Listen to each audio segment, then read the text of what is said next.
బతుకులు మారలేదు కాబట్టే తెలంగాణ ఇచ్చిన కాంగ్రెస్ పార్టీకి అధికారంలో ఇచ్చి మళ్ళీ మనల్ని ఇటుపక్క కూర్చోబెట్టిండ్రు. దాన్ని బ్రాడ్గా ఆలోచించి అర్థం చేసుకొని ఇప్పుడు మీరు ప్రతిపక్షంలో ఉండి ఏ విధంగా ఒక ఉత్తమ విమర్శకులుగా ఉండి ఈ ప్రభుత్వానికి ఎట్లా సహకరించాలన్న ఆలోచన చేయాలి తప్పితే ప్రతిదాన్ని మీరు చెప్పిన దాన్ని పొలిటికలైజ్ చేసి రాజకీయ ప్రయోజనాల కోసం ఈ సభను వాడుకోవద్దు అధ్యక్ష. ఈ సభల ప్రభుత్వం వచ్చినప్పటి నుంచి ఎప్పుడు కూడా ఉపన్యాసాలు ఇచ్చి ఆచరణకు అమలుకు సాధ్యం కాని మాటలు కూడా చెప్పడం ఇంతవరకు మేము చేయలేదు. బడ్జెట్లో కూడా గౌరవ ఉప ముఖ్యమంత్రి గారు మా పవర్ మినిస్టర్ 16,000 కోట్ల రూపాయల బడ్జెట్ పెట్టి పవర్ సెక్టర్కు తప్పకుండా రైతుల ప్రయోజనాలని అన్ని వర్గాల ప్రయోజనాలను కాపాడి ఈ పవర్ సెక్టర్ని కాపాడి గాడిలో పెడతామని చెప్తుంది అధ్యక్ష. మీరు ఈరోజు చాలామంది మాట్లాడేది ఉందన్నారు, తక్కువ సమయం తీసుకోమన్నారు. ఏం బాధలేదు అధ్యక్ష, ఎందుకంటే మిగతా సభ్యులందరూ మాట్లాడాలి కాబట్టి నేను ఎక్కువ సమయం తీసుకున్నాను అధ్యక్ష. కానీ ఇది very very very very important subject అధ్యక్ష. పవర్ సెక్టర్, ఈ పవర్ సెక్టర్లో గత 10 ఏళ్ల కాలంలో ఒక పెద్ద పెద్ద నిర్ణయాలు, ఉదాహరణకు అధ్యక్ష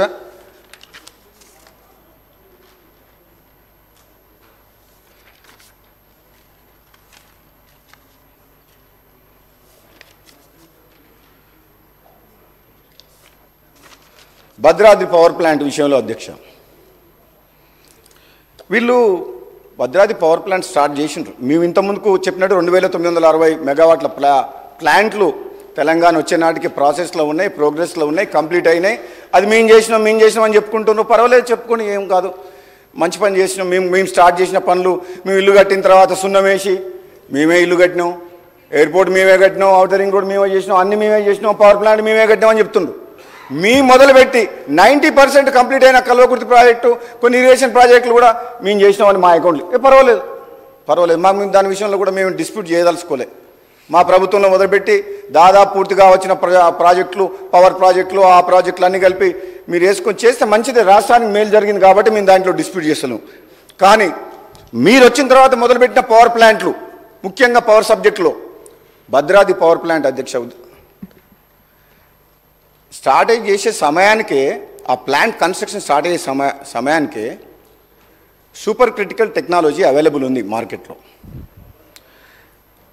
దాని కాదని అందులో వాడిన టర్బైన్స్, జనరేటర్స్, బ్రాయిలర్స్ 15 సంవత్సరాల కింద ఇండియా బుల్ కంపెనీ కోసం తయారు చేసినవి.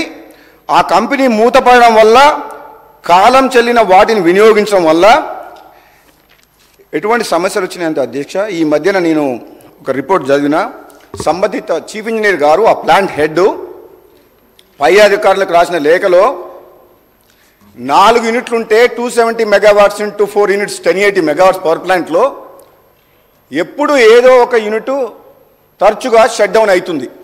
బికాస్ అవుట్డేటెడ్ టెక్నాలజీ వాడినరు. మళ్ళీ లేటెస్ట్ టెక్నాలజీ అవైలబుల్ ఉంది, 1000 కోట్లు ఖర్చు పెట్టిండ్రు, ప్రాజెక్ట్ కాస్ట్ పెరిగింది. అయినా కానీ ఈరోజు అది ఎట్లంటే ఇప్పుడు 2 సంవత్సరాల కింద స్టార్ట్ అయిన ప్లాంట్ అది.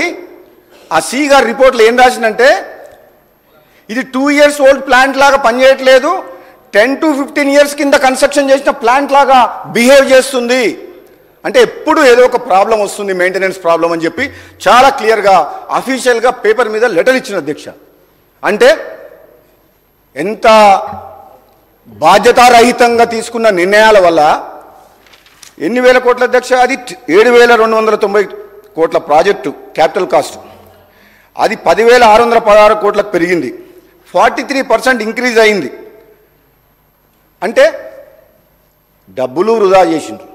పోనీ డబ్బులు పెడితే ఎక్కువ, ప్రజల సొమ్ము అసలు వృధా చేయకూడదు, ప్రతి రూపాయి ఆలోచించి ఖర్చు పెట్టాలి అధ్యక్ష.